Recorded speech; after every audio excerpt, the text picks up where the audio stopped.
Halo, ketemu lagi bersama Pak Gale.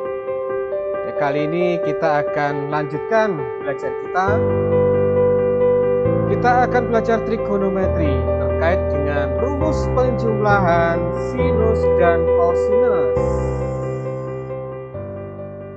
Ya, jadi ini ada kaitannya, ada kelanjutannya dengan materi sebelumnya. Materi apa? Materi tentang perkalian trigonometri. Jadi sebelum kita mencari rumus penjumlahan sinus dan kosinus, ya, kita ingat terlebih dahulu. Rumus yang pertama 2 sin x cos y sama dengan sin x ditambah y ditambah sin x dikurangi y, atau biasa kita sebut sin penjumlahan ditambah sin pengurangan. Rumus yang kedua 2 cos x kali sin y sama dengan sin penjumlahan dikurangi sin pengurangan.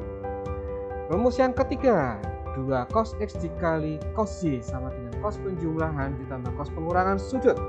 Kemudian rumus yang terakhir yaitu negatif 2 sin x kali sin y sama dengan cos penjumlahan sudut dikurangi cos pengurangan sudut. Ya, jadi rumus ini akan kita pakai ya sebagai dasar, ya sebagai dasar untuk mencari rumus penjumlahan sinus maupun penjumlahan kosinus. Oke, sebagai langkah pertama ya kita lihat terlebih dahulu bagian sudutnya. Untuk yang sudut x ditambah y ya itu kita bisa misalkan sebagai A. Sedangkan untuk sudut x dikurangi y kita misalkan B. Ya. Nah, sehingga kita mendapatkan dua persamaan, x ditambah y sama dengan A dan x dikurangi y sama dengan B. Nah, kita coba cari nilai x ya dengan mengeliminasi bagian y.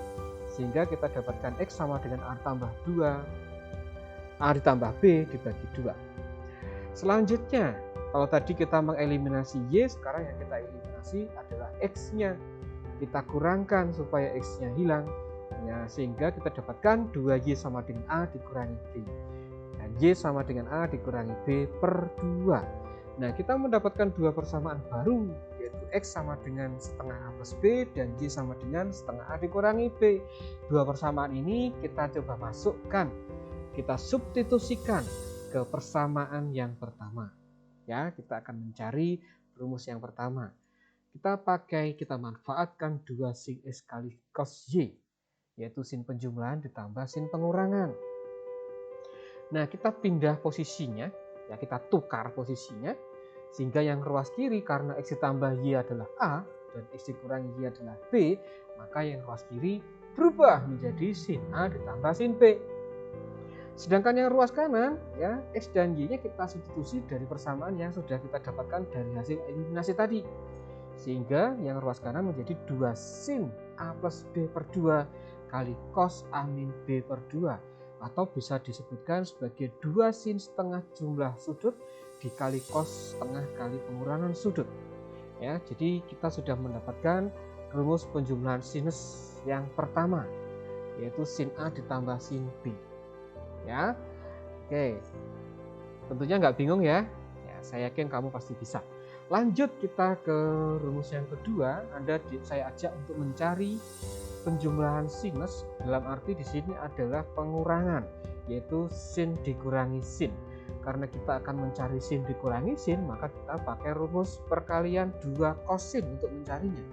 2 cos x dikali sin y sama dengan sin penjumlahan dikurangi sin pengurangan. Untuk x dan y-nya kita pakai persamaan yang tadi ya. Ya, kita substitusikan ke persamaan yang kedua, 2 cos kali sin penjumlahan dikurangi sin pengurangan. Kita tukar posisinya sehingga kita peroleh sin A dikurangi sin B sama dengan 2 cos setengah penjumlahan sudut kali sin pengurangan sudut. Ya, rumus yang kedua. Nah, sekarang kita lanjut ke rumus yang ketiga. Ya, kita akan mencari rumus penjumlahan kosinus, yaitu cos ditambah cos. Yang terkait dengan rumus cos ditambah cos yaitu rumus yang ketiga. Jadi kita pakai rumus 2 cos x kali cos y. Nah, kita substitusikan kembali persamaan x dan y tadi ke dalam rumus yang ketiga. Ya, sehingga setelah kita tukar ya posisi kiri kanannya, kita dapatkan cos A ditambah cos B sama dengan 2 cos setengah penjumlahan sudut dikali cos setengah pengurangan sudut. Jadi rumus yang ketiga kita dapatkan. Dan sekarang berikutnya yang terakhir ya. Terakhir, nah Anda saya ajak untuk mencari rumus yang keempat, yaitu cos dikurangi cos. Ya, kita substitusikan ke rumus yang keempat, negatif 2 sin X sin Y, kita tukar posisinya dengan yang di kanan, sehingga kita dapatkan cos A dikurangi cos B sama dengan negatif 2 sin setengah A ditambah B dikali sin setengah A dikurangi B. Demikian ya, 4 rumus sudah berhasil kita cari untuk penjumlahan dan pengurangan sinus dan penjumlahan pengurangan kosinus. Nah, bolehlah kita rangkum menjadi kumpulan rumus seperti ini ya. Kita tulis keempat rumus tadi yang sudah kita temukan bersama-sama.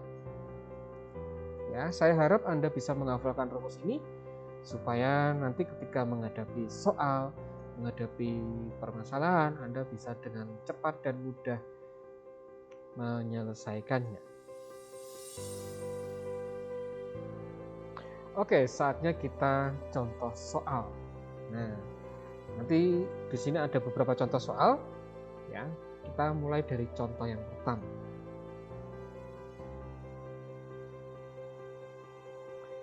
Ya, pada contoh yang pertama, nah di sini Anda dihadapkan oleh 3 soal. Ya, perintahnya yaitu diminta menulis ke dalam bentuk perkalian. Ya, diminta menulis ke dalam bentuk perkalian. Nah, tentunya di sini kita manfaatkan untuk yang A, kita pakai rumus sin ditambah sin. Sin ditambah sin. Jadi kalau kita ingat yang tadi, ya, sin ditambah sin ini berarti apa? 2 sin cos. 2 sin cos. Nah, ya, jadi 2 sin setengah penjumlahan dikali cos setengah penjumlahan. Ya, jadi 2 sin 6x ditambah 2x dibagi 2 dikali cos 6x dikurangi 2x dibagi 2. Sederhanakan, maka kita dapatkan 2 sin 4x cos 2x. Ya, mudah kan? Nah, asal hafal rumusnya pasti bisa. Yang B, cos 8a ditambah cos 2a. Nah, cos ditambah cos ini berarti 2 cos cos ya, 2 cos 5a kali cos 3a ya, itu sudah disederhanakan. Yang C, sin 3b dikurangi sin b. Yang terkait dengan rumus pengurangan sinus, sin dikurangi sin, yaitu 2 kosin. Nah, ya, 2 cos setengah penjumlahan kali sin setengah pengurangan sudut. Hasil penyederhanaannya yaitu 2 cos 2b kali sin b. Ya. Oke, mudah bukan? Mudah ya? Sip. Lanjut kita ke contoh. Berbeda dengan contoh yang pertama, kalau contoh yang kedua ini kita diminta mencari nilainya. Ya, mencari nilai dari trigonometri yang disajikan ini. Tapi di sini tidak boleh menggunakan kalkulator. Ya, kita menggunakan rumus penjumlahan pengurangan sin cos tadi. Untuk yang A, cos 105 derajat dikurangi cos 15 derajat. Ingat cos dikurangi cos. Ya, cos dikurangi cos. Apa? Negatif 2 sin sin ya, betul sekali. Nah, negatif 2 sin sin. Ya, jangan sampai keliru menjumlahkan dan mengurangannya ya. Kemudian dibagi 2 itu sudutnya. Kita dapatkan negatif 2 sin 60 derajat dikali sin 45 derajat. Ya. Tentukan nilainya, tulislah nilainya, kemudian sederhanakan. Kita peroleh negatif setengah akar 6. Demikian pula yang B ya, pada bagian pembilang di sana ada pengurangan kosinus. Bagian penyebut ada pengurangan bentuk sinus. Cos dikurangi cos dibagi sin dikurangi sin. Cos dikurangi cos, ingat negatif 2 sin sin. Sin dikurangi sin, ingat rumus tadi. 2 cos sin. Ya. Saya rasa Anda sudah mulai paham ya, tinggal dimasukkan asal tidak salah menghitung. Nah, ternyata menghasilkan ya, di situ tampak sin 15 derajat pada bagian pembilang dan penyebut ada faktor yang sama yaitu sin 15 derajat. Nah, karena dia sama silakan dicoret ya, karena dia memiliki nilai yang sama. ya, sehingga meninggalkan sin 210 derajat per cos 60 derajat. Ya, tentukan nilainya lalu sederhanakan. Hasil penyederhanaannya yaitu sama dengan 1. Lanjut kita ke contoh 3. Nah, untuk contoh 3 ini kita diajak untuk membuktikan identitas trigonometri. Nah, karena untuk membuktikannya ini ya, sebenarnya kita bisa membuktikan dari sisi kiri maupun dari sisi kanan. Ya, tapi karena di sini kita membahas ya, topik utama kita pada video kali ini yaitu penjumlahan dan pengurangan sinus kosinus, maka yang kita garap, yang kita proses yaitu ya yang penjumlahan dan pengurangan cos ataupun sinus, yaitu di sisi kiri. Maka kita proses yang sisi kiri dulu. Ya, kita proses yang kiri saja. Ya, cos dikurangi cos. Nah, negatif 2 sin. Cos ditambah cos. Apa? Ya betul, 2 cos. Ya, kita sederhanakan, kita dapatkan seperti ini. Oke, nah sekarang langkah berikutnya seperti apa? Nah, bolehlah kita melirik yang sisi kanan. Sisi kanan di sana ada tangan. Yang identitas trigonometri bentuk tangan itu adalah sin dibagi cos. Ya, sin dibagi cos. Nah, maka untuk ekspresi yang terakhir itu bisa kalian kelompokkan karena di sana tampak ada sin dibagi cos. Pengelompokannya juga tidak boleh sembarangan. Ya, kita kelompokkan yang sudutnya sama. Ya, yang sudutnya sama. Nah, 2 dan 2 dicoret ya. Kemudian seperti yang tadi saya sampaikan, yang sudutnya sama kita kelompokkan sehingga di sana tampak sin dibagi cos dengan sudutnya yang sama. Sin x plus y per cos x plus y dikali sin x min y per cos x min y. Sin per cos yaitu tangan, sehingga negatif tangan x ditambah y kali tangan x dikurangi y. Ya, maka dengan demikian terbuktilah bahwa ruas kiri sama dengan ruas kanan. Ya, itu contoh 3. Lanjut kita ke contoh 4. Masih membuktikan, masih berkutat dari permasalahan membuktikan bentuk identitas trigonometri. Nah, mari kita lihat pada kasus ini ya, sama ya, yang kita proses adalah ruas kiri karena di sana tampak penjumlahan dan pengurangan sinus maupun kosinus. Nah, dalam berproses ya, dalam membuktikan ya, alangkah baiknya kita harus tahu arahnya kemana. Ya, tujuannya kita mau membuktikan apa, arahnya kemana. Nah, arahnya bisa kita lihat pada sisi kanan. Pada bagian sisi kanan di sana tampak tersaji tangan 4A. Tangan itu apa? Tangan itu identitas trigonometrinya yaitu sama dengan sin 4A dibagi cos 4A. Nah, maka dalam berproses ini kita harus bisa memunculkan sin 4A per cos 4A. Ya, harus memperjuangkan muncul sin 4A per cos 4A. Nah, pada ekspresi yang pertama itu ya, pada bagian pembilang, pada bagian input di sana tampak sin 4A per cos dan cos 4A. Nah, itu jangan sampai hilang, itu pertahankan karena itu nanti akan dibutuhkan. Nah, maka oleh sebab itu untuk memprosesnya ya, biarkan sin 4A, biarkan cos 4A, kita proses sin 2A plus sin 6A, dan kita proses untuk cos 2A plus cos 6A. Kita coba kelompokkan seperti ini. Ya. Nah, sin ditambah sin, kemudian yang penyebutnya muncul cos ditambah cos. Ya, sesuaikan rumusnya kita dapatkan negatif 2 sin 4A cos negatif 2A dikurangi sin 4A. Pada bagian penyebutnya 2 cos 4A kali cos negatif 2A dikurangi cos 4A. Kalau kita perhatikan pada bagian pembilang dan bagian penyebut ya, pada bagian pembilang memiliki faktor yang sama. Apa? Ada sin 4A. Kemudian pada bagian penyebut juga ada faktor yang sama. Faktor apa? Kosinus 4A. Nah, yang sama itu difaktorkan, dikeluarkan ya istilahnya. Nah, menjadi bentuknya seperti itu.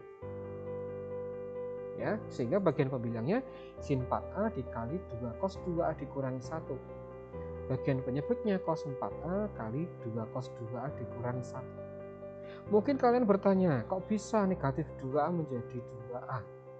Iya, karena cos negatif suatu sudut, katakanlah cos negatif alfa gitu ya, itu sama dengan cos alfa. Ya, ingat konsep sudut berelasi yang dipelajari di matematika wajib. Ya, jadi cos negatif 2A itu sama dengan cos 2A. Oke, kita lanjut. Nah, ada penampakan 2 cos 2A dikurangi 1 pada bagian pembilang dan penyebutnya juga demikian. Maka itu bisa dicoret. Ya, ketika dicoret maka tinggal sin 4A per cos 4A. Lah, ini dia yang tadi sudah saya sampaikan di pengantar. Kita harus memperjuangkan munculkan sin 4A per cos 4A. Nah, maka terbukti ya, ruas kiri sama dengan ruas kanan. Kita membuktikan yang ruas kiri sehingga kita peroleh sama dengan tangan 4A persis seperti di ruas kanan. Demikian contoh 4 ya. Contoh 5 masih membuktikan ya. Nah, belajar dari contoh 1 sampai contoh 4 ya, Anda sudah semakin mantap. Nah, tentunya kalau untuk contoh 5 ini kelihatannya cukup panjang, tapi sebenarnya tidak begitu panjang ya. Anda tinggal mengelompokkan saja. Sin X ditambah sin 3X dikelompokkan jadi satu kurung. Demikian pula untuk sin 5X tambah sin 7X. Gunakan rumus sin ditambah sin. Ya, sin tambah sin. Apa? Iya, 2 sin cos. Ya, 2 sin cos. 2 sin setengah jumlah kali cos setengah pengurangan. Kemudian disederhanakan. Ya, cos negatif X tadi kan sama dengan cos X. Ya, dikeluarkan bersama koefisien 2 itu. 2 cos X-nya dikeluarkan di luar kurung sehingga 2 cos X kali sin 2X tambah sin 6X. Nah, muncul lagi sin 2X tambah sin 6X. Gunakan rumus lagi. 2 sin cos, 2 sin setengah jumlah kali cos setengah pengurangan. Nah, maka kita dapatkan bentuk penyederhanaannya 2 kali 2 itu 4 ya. 4 cos X sin 4X cos 2X. Sehingga jelas terbukti sama dengan ruas kanan. Ruas kiri bisa kita buktikan bersama-sama sama dengan ruas kanan, yaitu 4 sin 4X cos 2X kali cos X. Ya, oke, sudah cukup banyak contoh soalnya dari contoh 1 sampai contoh 5. Nah, sekarang saatnya ya untuk memantapkan ya pengetahuan tentang atau keterampilan tentang matematika ini. Kita latihan. Untuk latihan 1 ini nomor 1 sampai 10 ini mirip seperti contoh 1 tadi, yaitu tinggal merubah ke dalam bentuk perkalian, jangan sampai salah rumus, kemudian sederhanakan. Selanjutnya untuk nomor 11 sampai 20 ini terkait dengan contoh 2 tadi. Ya, tentunya kita diminta mencari nilai trigonometrinya tanpa kalkulator. Jadi kita gunakan rumus-rumus penjumlahan maupun pengurangan sinus dan kosinus yang sudah kita dapatkan tadi. Ya, silakan dicoba latihan 1. Kalau latihan 1 sudah selesai, nah, siap latihan 2. Nah, latihan 2 ini terkait dengan membuktikan seperti contoh 3 sampai contoh 5 tadi. Ya, 1 sampai 10. Nah, kalau sudah selesai jangan khawatir. Masih ada soal nomor 11 sampai 18. Ya, nah bisa dicoba. Oke, lanjut ya. Latihan 3. Nah, ini masih ada satu latihan lagi yaitu di latihan 3. Nah, pada latihan 3 ini tingkat kesulitannya sedikit ya di atas dari latihan 1 dan latihan 2. Nah, kalau latihan 1 dan latihan 2 dan konsep-konsep dasarnya Anda sudah kuasai dengan baik, latihan 3 ini tampaknya susah tapi sebenarnya mudah ya. Sulit tapi bisa. Gitu ya, Nak ya. Oke, nah demikian, selamat belajar, selamat berlatih. Sampai jumpa di pembelajaran selanjutnya. Semangat!